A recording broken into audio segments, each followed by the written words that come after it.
Before we start, I would like you to hit that red subscribe button so that you never miss out on any of our videos. Hey guys, what's up? Welcome back to GTA Swamper 7 Low Rider Challenge. Again from San Andreas, the Low Rider Challenge is practically just a musical rhythm game where players press the right directional buttons to make their lowrider car dance to the beat. It's a perfect excuse for players to customize the lowrider vehicles and adds a little more flavor to the game through its more focused lens on the Latino gang culture. Besides, it's a wacky and humorous mini-game fitting for a GTA title. Moreover, it could be a nice opportunity for the game to make good use of its stellar soundtrack, seeing as licensing for those could have cost Rockstar Studios a hefty sum. It's too bad GTA 5 didn't include something as innocent and as refreshing as this. The game could have used more intercultural cornerstones instead of being just a soulless parody of contemporary LA society. 6. Pool. Present in GTA 4 and GTA San Andreas, Pool is good, refreshing nature for players who would prefer to shoot balls into holes instead of bullets into people. Both CJ and Nico were able to play a match with an AI opponent to see who would shoot the colored balls into their designated pockets and get the 8 ball first. The best part is that players could also earn money by playing this minigame. They can wager and place their bets. The prize money in the pool earn money in the GTA game. Sure enough, GTA 6 could always use as many money-making minigames as it can. Moreover, Pool could add more interactive buildings and establishments to the game. Number 5. Basketball. Depending on where and when GTA 6 will take place, a basketball minigame could really liven up the game. It was a missed opportunity by GTA 5 basketball would have made Los Santos' streets look more lived in and functioning. Of course, there's also the fact that street basketball could also be a fun minigame. This minigame was present in San Andreas. It's a good way for players to place bets and earn money as well, even in GTA Online with its mods. Things could be different in GTA 6 depending on its particular city, but regardless, any city having street basketball games in its neighborhoods will surely get a realism boost. It could also be a good alternative to settle small gang disputes without bloodshed. Number 4. Driving school.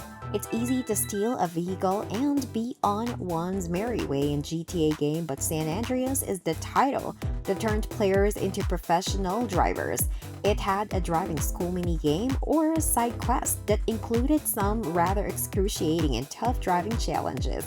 These range from parallel parking to drift parking in impossibly tight spaces.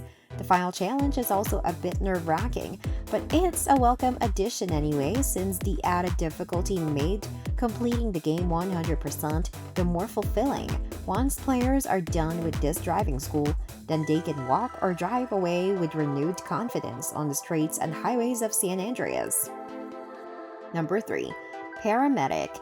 It's nice to help people for a change in GTA game, which is why the paramedic minigame or side quest is always a welcome addition.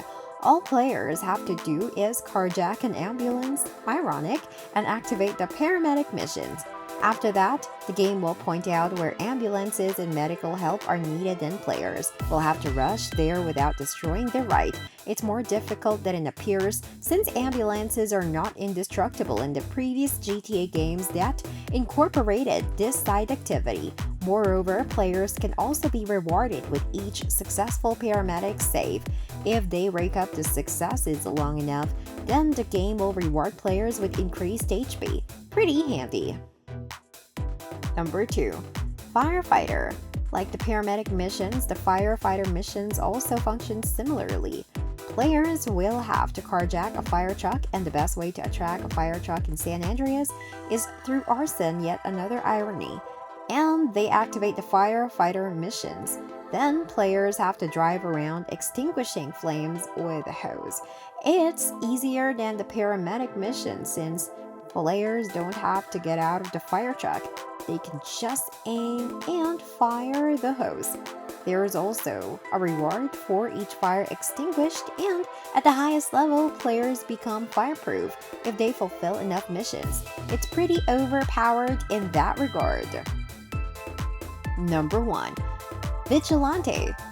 Firefighting and paramedic missions are fun, but they pale in comparison to role-playing, as the players have to steal a police or army vehicle and activate the vigilante missions. They'll have to drive around, chasing criminals with the intent of killing them. It's by far one of the most intense and rewarding minigames in the series. The vigilante missions are also a good culmination of all the GTA mission types, since they combine time pressure, fast driving, and lots of shoutouts. The reward apart from money is increased armor. GTA 6 could use something like this for its endgame single-player activity. This brings us to the end of our video. I hope you enjoyed it. Hit like if you did, and don't forget to subscribe to our channel so that you don't miss out on any of our videos. Also, watch the 2 videos that are on your screen because I'm sure you love them. With that, I'll see you on the next video.